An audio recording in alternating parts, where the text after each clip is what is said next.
Richard Dawkins यांच्या the selfish जीननुसार तकासाचा मूल घटक इंडिव्हिज्युअल नसून जीन असतो. आपलं शरीर हे जीन्स टिकवण्यासाठी फक्त एक माध्यम आहे. नमस्कार. आज आपण एका अशा पुस्तकाच्या विचारांमध्ये खोलवर जाणार आहोत ज्याने उत्क्रांती म्हणजे एव्होल्युशन कडे बघण्याचा आपला दृष्टिकोनच म्हणायला हरकत नाही की बदलून टाकला. 1976 साली प्रकाशित झालेलं रिचर्ड डॉकिन्स यांचं द सेल्फिश जीन. हो, एक अत्यंत महत्वाचं पुस्तक. अगदी. आपल्याकडे त्याचं एक संक्षिप्त सार आहे आणि आज आपण त्यातील मुख्य कल्पना आणि त्याचे काय परिणाम आहेत हे जरा उलगडून बघूया. नक्कीच. आपलं ध्येय स्पष्ट आहे. डॉकिन्सनी व्यक्ती किंवा प्रजातींच्या पलीकडे जाऊन थेट जनुकांच्या पातळीवर उत्क्रांती कशी चालते हे कसं दाखवलं आणि या विचाराने जीवनाकडे बघण्याचा अर्थ कसा बदलतो हे समजून घेणं. तर सुरुवात करूया का? करूया. डॉकिन्स यांचा सुरुवातीचा आणि मला वाटतं सर्वात धक्कादायक मुद्दा हा आहे की आपण म्हणजे सजीव, माणसं, प्राणी, वनस्पती हे फक्त सर्व्हायव्हल मशीन्स आहोत. बरोबर, जगण्याची यंत्र. हो, म्हणजे अशी वाहनं जी जनुकांनी, जीन्सनी स्वतःच्या प्रती बनवण्यासाठी, टिकवण्यासाठी आणि पसरवण्यासाठी तयार केली आहेत. अगदी. हा विचार नेहमीच्या डार्विनियन सिद्धांतापेक्षा खूपच वेगळा वाटतो, नाही का? म्हणजे उत्क्रांतीचा केंद्रबिंदू सजीव नाही तर जनुक. हे पचायला जरा जडच आहे खरं तर. अगदी. हा विचार खरंच क्रांतिकारी होता आणि आजही आहे. डॉकिन्स यांच्या संपूर्ण मांडणीचा गाभाच आहे स्वार्थी जनुक म्हणजे सेल्फिश जीन ही संकल्पना. पण इथे एक गोष्ट सुरुवातीलाच स्पष्ट करणं खूप महत्वाचं आहे. डॉकिन्स जेव्हा स्वार्थी म्हणतात तेव्हा त्यांना जनुकांमध्ये काही हेतुपुरस्सर विचार किंवा भावना आहेत असं अजिबात म्हणायचं नाहीये. म्हणजे आपल्यासारखा स्वार्थ नाही. अच्छा. स्वार्थी हा शब्द इथे रूपकात्मक आहे. त्याचा अर्थ असा की नैसर्गिक निवडीच्या प्रक्रियेत जनुके अशा प्रकारे वागतात जणू काही त्यांचं एकमेव अंतिम उद्दिष्ट स्वतःच्या जास्तीत जास्त प्रती पुढच्या पिढ्यांमध्ये पोहोचवणं हेच आहे. जणू काही. हो. हे रेप्लिकेटर्स म्हणजे जनुके हे पिढ्यानपिढ्या स्वतःची नक्कल करत जातात, स्वतःचं अस्तित्व टिकवून ठेवण्यासाठी धडपडतात असं समजा. म्हणजे ही एक प्रकारची स्पर्धाच आहे, पण व्यक्तींमधली नाही तर जनुकांमधली स्पर्धा. जे जनुक स्वतःचा प्रती बनवण्यात जास्त यशस्वी ठरतं ते टिकून राहतं आणि पसरतं. अगदी बरोबर. जी जनुके त्यांच्या वाहनांना म्हणजे सजीवांना अशा काही शारीरिक रचना किंवा वागणुकीचे गुणधर्म देतात ज्यामुळे ते सजीव अधिक यशस्वीपणे जगतात आणि पुनरुत्पादन करतात. ती जनुके आपोआपच पुढच्या पिढीत जास्त प्रमाणात संक्रमित होतात. त्यामुळे पिढ्यानपिढ्या लोकसंख्येमध्ये त्या यशस्वी जनुकांचं प्रमाण वाढत जातं. अच्छा. या दृष्टिकोनातून पाहिलं तर उत्क्रांती ही खरं तर प्रजातीच्या भल्यासाठी किंवा समूहाच्या फायद्यासाठी होत नाहीये. ती त्या मूलभूत एककांचं म्हणजे जनुक्यांच्या यशाचं प्रतिबिंब आहे. सजीव हे फक्त माध्यम बनतात. अगदी. त्या जनुकांच्या जगण्याचं आणि पसरण्याचं एक माध्यम. हे खरंच विचारांना एकदम वेगळी दिशा देणारं आहे. म्हणजे उत्क्रांतीचा ड्रायव्हरच बदलून टाकला डॉकिन्सने. पण मग एक मोठा प्रश्न उभा राहतो. परोपकाराचा. बरोबर. परोपकार म्हणजे अल्ट्रुइझम. याने तर डार्विननंतर अनेक जीवशास्त्रज्ञांना कोड्यात टाकलं होतं. हो ना. म्हणजे अशी वागणूक जिथे एखादा सजीव स्वतःला धोका पत्करून किंवा काहीतरी किंमत मोजून दुसऱ्या सजीवाला मदत करतो. जर प्रत्येक जनुक स्वार्थी आहे, फक्त स्वतःच्या प्रती वाढवण्याचा प्रयत्न करतोय, तर मग हे निस्वार्थ वाटणारं वर्तन कसं उत्क्रांत झालं? हा तर स्वार्थी जनुक सिद्धांताच्या विरोधात जाणारा पुरावा वाटेल ना? अगदी. हा एक अत्यंत महत्वाचा आणि वैध प्रश्न आहे. परोपकार हे उत्क्रांतीच्या सर्व्हायव्हल ऑफ द फिटेस्ट या कल्पनेशी विसंगत वाटतं. म्हणजे जगण्याची स्पर्धा असेल तर दुसऱ्यासाठी स्वतःचं नुकसान का करावं? बरोबर. डॉकिन्सनी याचं उत्तर W.D. हॅमिल्टन नावाच्या शास्त्रज्ञाच्या कामावर आधारित दिलं. त्याला किन सिलेक्शन किंवा आपण नातेवाईक निवड म्हणू शकतो. किन सिलेक्शन, नातेवाईक निवड. हो. याचा तर्क खूप सुंदर आणि म्हणजे लॉजिकल आहे. आपण आपल्या जवळच्या नातेवाईकांमध्ये म्हणजे आई-वडील, भाऊ-बहीण, मुलं आणि अगदी दूरच्या नातेवाईकांमध्ये सुद्धा बरीचशी समान जनुके शेअर करतो. त्यामुळे जेव्हा एखादा सजीव स्वतःच्या नातेवाईकाला मदत करतो, अगदी स्वतःचा जीव धोक्यात घालून सुद्धा, तेव्हा तो एका अर्थाने स्वतःच्या जनुकांच्या प्रतींनाच मदत करत असतो ज्या त्या नातेवाईकाच्या शरीरात आहेत. अच्छा. म्हणजे समजा एका पक्षाने शिकारी जवळ येत असल्याची सूचना देऊन स्वतःचा धोका वाढवला, पण त्यामुळे त्याच्या अनेक भावंडांचे प्राण वाचले. तर त्या पक्षाची जनुके जी त्याच्या भावंडांमध्येही आहेत ती पुढच्या पिढीत जाण्याची शक्यता वाढते, असा अर्थ होतो का? अगदी तसंच, अगदी बरोबर. त्यामुळे वरवर पाहता जी कृती त्या पक्षासाठी आत्मघातकी वाटते ती जनुकांच्या पातळीवर स्वार्थी ठरू शकते. अरे वा. कारण त्या वर्तनामुळे त्या विशिष्ट जनुकांच्या प्रती लोकसंख्येत टिकून राहण्यास मदत होते. म्हणजे आपण ज्याला सहजपणे कौटुंबिक प्रेम किंवा आपुलकी म्हणतो, हो, त्याच्या मुळाशी सुद्धा असा एक छुपा जनुकीय हिशोब असू शकतो, हा विचारच अनेकांना धक्कादायक वाटतो. आपल्या मानवी नात्यांकडे बघण्याचा एक वेगळा, जरा थंड पैलू समोर आणतो. बरोबर, पण याचा अर्थ मानवी भावना खोट्या आहेत असं नाहीये ना? नाही, अजिबात नाही. हा फक्त त्यांच्या जैविक मुळांचा एक संभाव्य उलगडा आहे, असं म्हणता येईल. वा, किन सिलेक्शन ही कल्पना खरोखरच परोपकाराचं कोडं सोडवण्यासाठी खूप प्रभावी वाटते. पण हे झालं नातेवाईकांबद्दल. आपल्या सारांशामध्ये आणखी एका संकल्पनेचा उल्लेख आहे, रेसिप्रोकल ऑल्ट्रुइझम, म्हणजे परस्पर सहकार्य. हो, नातेवाईकांच्या पलीकडचा परोपकार आहे का? म्हणजे अनोळखी व्यक्तींना मदत करण्यामागे काय तर्क असू शकतो? हो, रेसिप्रोकल अल्ट्रुइझम ही संकल्पना नातेसंबंधांच्या पलीकडे जाऊन सहकार्य कसं विकसित होऊ शकतं हे स्पष्ट करते. डॉकिन्स सुचवतात की हे अशा प्रजातींमध्ये शक्य आहे जिथे काही अटी पूर्ण होतात. काय अटी? पहिली अट म्हणजे सजीव एकमेकांना पुन्हा पुन्हा भेटत असावेत. दुसरी, ते एकमेकांना ओळखू शकत असावेत. आणि तिसरी म्हणजे त्यांना भूतकाळात कोणी मदत केली किंवा नाही हे लक्षात ठेवता येत असावं. मेमरी महत्वाची. अच्छा, म्हणजे ओळख आणि स्मरणशक्ती. अगदी. या परिस्थितीत आज मी तुला मदत करतो, उद्या तू मला मदत करशील, या तत्वावर आधारित सहकार्य फायदेशीर ठरू शकतं. म्हणजे आज मदत करण्याचा जो खर्च आला तो भविष्यात मिळणाऱ्या मदतीच्या फायद्याने भरून निघू शकतो. बरोबर. हे गणित लांब पल्ल्यासाठी दोघांच्याही फायद्याचं ठरतं. हे तर गेम थिअरीमधल्या टिट फॉर टॅट स्ट्रॅटेजीसारखं वाटतंय. हो, अगदी तसंच आहे. म्हणजे जशास तसे सुरुवातीला सहकार्य करायचं आणि नंतर समोरचा जसं वागेल तसंच आपण वागायचं. बरोबर. त्याने मदत केली तर आपणही मदत करायची. त्याने फसवणूक केली तर आपणही सहकार्य नाकारायचं.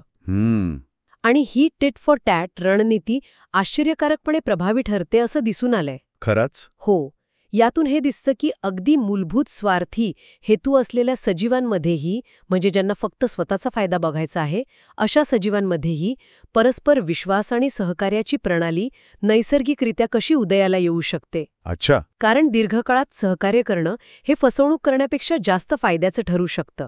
अर्थात जर समूहातील इतर सदस्यही सहकार्य करत असतील आणि फसवणूक करणाऱ्यांना काहीतरी शिक्षा मिळत असेल. म्हणजे त्यांना भविष्यात मदत न करणे वगैरे? हो, तसंच काहीसं.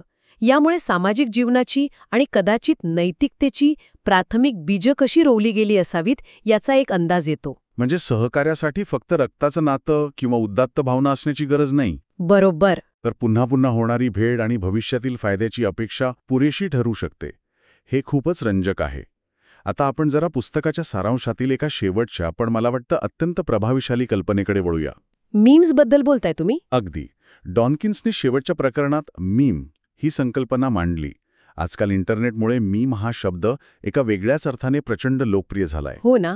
पण डॉकिन्स यांची मूळ कल्पना काय होती आणि तिचा जनुकांशी काय संबंध आहे? हो, मीम हा शब्द डॉकिन्स यांनी 1976 साली त्यांच्या पुस्तकात तयार केला आणि त्यांची मूळ कल्पना खोल आणि व्यापक होती. इंटरनेट मीम्सपेक्षा खूप वेगळी. काय होती ती? त्यांनी असा विचार मांडला की ज्याप्रमाणे जैविक माहिती म्हणजे बायोलॉजिकल इन्फॉर्मेशन जनुकांच्या रूपात एका शरीरातून दुसऱ्या शरीरात, एका पिढीकडून दुसऱ्या पिढीकडे संक्रमित होते, त्याचप्रमाणे सांस्कृतिक माहिती कल्चरल इन्फॉर्मेशन सुद्धा एका मेंदूतून दुसऱ्या मेंदूत पसरते आणि विकसित होते. सांस्कृतिक माहिती म्हणजे कल्पना, विचार, फॅशन्स, गाणी, वाक्प्रचार, तंत्रज्ञान, कलाकृती, धार्मिक श्रद्धा, अगदी कपडे घालण्याची पद्धत किंवा एखादी इमारत बांधण्याची शैली, हे सगळं या सांस्कृतिक माहितीमध्ये येतं. अच्छा.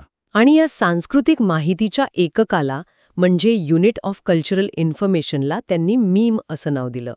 जीन आणि मीम थोडं यमक जुळवलं. समजलं. जीन आणि मीम. पण जशी जनुके स्वतःच्या प्रती बनवतात तशी मीम्ससुद्धा स्वतःच्या प्रती बनवतात? कशा प्रकारे? अनुकरणातून, इमिटेशनमधून. अनुकरण? हो. जनुके डीएनएच्या माध्यमातून स्वतःची नक्कल करतात. तर मीम्स एका व्यक्तीकडून दुसऱ्या व्यक्तीकडे अनुकरणातून, शिकण्यातून, बोलण्यातून, पुस्तकांमधून, कलेमधून अशा अनेक मार्गांनी पसरतात. उदाहरणार्थ एखादं आकर्षक गाणं ऐकून आपण ते गुणगुणू लागतो. ही त्या गाण्याच्या मीमची कॉपी झाली. एखादी फॅशन बघून आपण ती स्वीकारतो. एखादा प्रभावी विचार ऐकून आपण तो इतरांना सांगतो. हे सगळं मीम्सचं संक्रमण आहे. एका मेंदूतून दुसऱ्या मेंदूत. उपयुक्त वाटतात किंवा आपल्या भावनांना आवाहन करतात, ती जास्त यशस्वीपणे पसरतात आणि टिकून राहतात. म्हणजे काही मीम्स अल्पायुष्य ठरतात. बरोबर. एखादी तात्पुरती फॅशन वगैरे तर काही हजारो वर्षे टिकून राहतात. जसे की काही धार्मिक कल्पना किंवा वैज्ञानिक सिद्धांत. अगदी. या कल्पनेमुळे मिमेटिक्स नावाच्या एका अभ्यासाच्या क्षेत्राचा पाया घातला गेला, जे सांस्कृतिक उत्क्रांती जैविक उत्क्रांतीच्याच नियमांप्रमाणे कशी घडते याचा अभ्यास करते. म्हणजे आपल्या डोक्यातले विचार आणि समाजातल्या रूढी परंपरा यासुद्धा एका अर्थाने जगण्यासाठी धडपडत आहेत. ही कल्पनाच खूप वेगळी आहे. हो, आहेच. हे सगळं ऐकायला खूप तात्विक आणि क्लिष्ट वाटू शकतं, पण आपला सारांश सांगतो की डॉकिन्सने हे अत्यंत स्पष्ट आणि नर्मविनोदी शैलीत मांडलं आहे. हो, ती त्यांच्या लेखनाची मोठी ताकद आहे. त्यामुळे जीवविज्ञानाची पार्श्वभूमी नसलेल्या सामान्य वाचकांना हे गुंतागुंतीचे विचार समजून घेता येतात. आणि महत्त्वाचं म्हणजे त्यांनी आपल्याला उत्क्रांतीकडे मानवी सोयीनुसार किंवा मानवी मूल्यांच्या चष्म्यातून बघायची सवय मोडायला लावली. अगदी बरोबर. त्यांनी क्लिष्ट वैज्ञानिक संकल्पना सोप्या भाषेत, आकर्षक उदाहरणांसह आणि कधीकधी अगदी बोचऱ्या विनोदाने मांडल्या.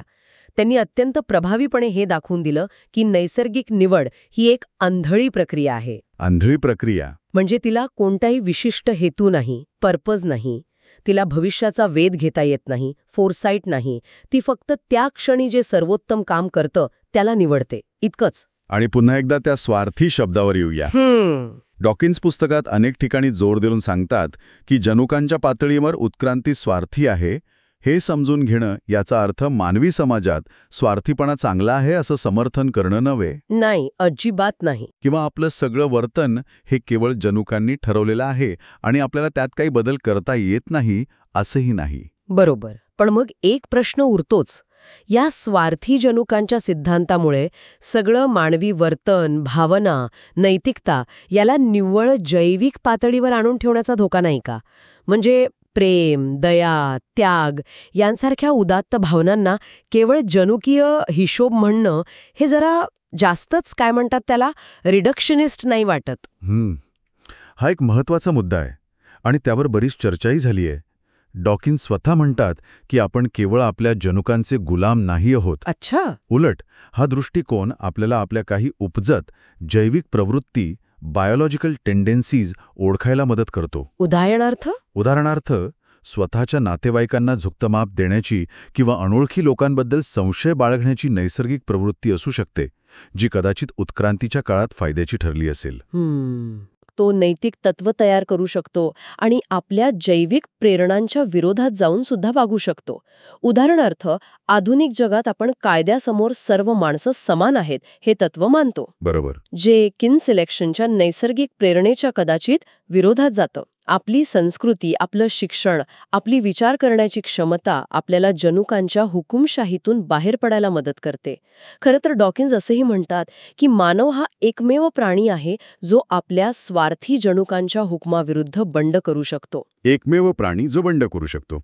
म्हणजे आपल्या जैविक मर्यादा समजून घेतल्या की त्या ओलांडणं शक्य होतं. अगदी. तर एकूणच द सेल्फिश जीन या पुस्तकाने उत्क्रांतीवादी जीवविज्ञानाच्या विचारांना एक नवी दिशा दिली असं म्हणायला हरकत नाही. नक्कीच. जिथे आधी लक्ष सजीवांवर आणि प्रजातींवर असायचं, तिथे डॉकिन्सनी झूम करून थेट त्या सजीवांना नियंत्रित करणाऱ्या त्यांच्या आतल्या अदृश्य अशा जनुकांवर प्रकाश टाकला. अगदी बरोबर. हे पुस्तक आपल्याला जीवनाच्या मूलभूत स्वरूपाबद्दल एक अत्यंत सखोल आणि काहीशी अस्वस्थ करणारी दृष्टी देतं. अस्वस्थ करणारी? हो, कारण ते आपल्याला आठवण करून देतं की आपण आणि इतर सर्व सजीव, मग ते भले हत्ती असोत किंवा अगदी बॅक्टेरिया, हे खरं तर त्या अब्जावधी वर्षांपूर्वी सुरू झालेल्या एका अखंड प्रक्रियेचे भाग आहोत. आपण त्या प्राचीन रेप्लिकेटर्सचे म्हणजे जनुकांचे केवळ तात्पुरते घर आहोत. तात्पुरती वाहनं आहोत. तात्पुरती? हो, ही जनुके एका सजीवरूपी वाहनातून दुसऱ्या वाहनात पिढ्यानपिढ्या प्रवास करत प्रजननाच्या अविरत चक्रातून स्वतःचं अस्तित्व टिकवण्यासाठी एका अर्थाने अमरत्वासाठी धडपडत आहेत. आपलं आयुष्य हे त्या जनुकांच्या प्रवासातला एक छोटा टप्पा आहे इतकंच. हा विचार खरंच खोलवर परिणाम करणारा आहे. तर आजच्या या चर्चेतून आपण रिचर्ड डॉकिन्स यांच्या द सेल्फिश जीन या प्रभावी पुस्तकातील मुख्य कल्पनांचा आढावा घेतला. आपण पाहिलं की उत्क्रांतीकडे पाहण्याचा जनुक केंद्रित दृष्टिकोन काय आहे, जिथे सजीव हे जनुकांच्या प्रती बनवणारी आणि त्यांचं रक्षण करणारी माध्यमं आहेत. बरोबर. परोपकारासारख्या जटिल वर्तणुकीमागे सुद्धा किनसिलेक्शन आणि रेसिप्रोकल अल्ट्रुइझमच्या माध्यमातून जनुकीय पातळीवरचा स्वार्थ कसा असू शकतो हे समजून घेतलं. आणि मीम्सबद्दलही बोललो आपण. हो, आणि शेवटी मीम या संकल्पनेद्वारे जैविक उत्क्रांतीच्या समांतर अशी सांस्कृतिक उत्क्रांती कशी घडते यावरही चर्चा केली. या सगळ्या मांडणीचा केंद्रबिंदू हाच आहे की उत्क्रांतीची खरी सूत्रधार व्यक्ती किंवा प्रजाती नसून स्वतःच्या प्रती बनवणारी सूक्ष्म एककं म्हणजे जनुके आहेत. सजीवांमध्ये दिसणारे सर्व रंग, रूप, आकार, क्षमता आणि वर्तन हे अंतिमतः त्या जनुकांनी स्वतःच्या प्रती यशस्वीपणे पुढच्या पिढीत पोचवण्यासाठी विकसित केलेल्या क्लुप्त्या किंवा स्ट्रॅटेजी आहेत. अगदी. आणि जाता जाता विचार करण्यासाठी एक शेवटचा मुद्दा जो मीमच्या संकल्पनेतून पुढे येतो. सांगा. जर मीम्स म्हणजे कल्पना, विचार, ट्रेंड्स, सांस्कृतिक घटक हे सुद्धा जनुकांप्रमाणेच स्वतःच्या प्रती बनवून पसरत असतील आणि टिकून राहण्यासाठी स्पर्धा करत असतील, तर आजच्या या डिजिटल युगात जिथे माहिती आणि विचार विजेच्या वेगाने जगभर पसरतात, कोणती मीम्स सर्वात जास्त यशस्वी होत आहेत? हा खूपच रेलेव्हंट प्रश्न आहे आजच्या काळात. हो ना? कोणती मीम्स आपल्या विचारांवर, आपल्या धारणांवर आणि आपल्या कृतींवर कळत नकळतपणे राज्य करत आहेत, आणि या शक्तिशाली मीम्सचा आपल्या समाजाच्या भविष्यावर काय परिणाम होत असेल यावर विचार करायला नक्कीच जागा आहे. खूप खोलवर विचार करायला लावणारा मुद्दा आहे हा. If you enjoyed this video, please remember to like, share, and hit that subscribe button below.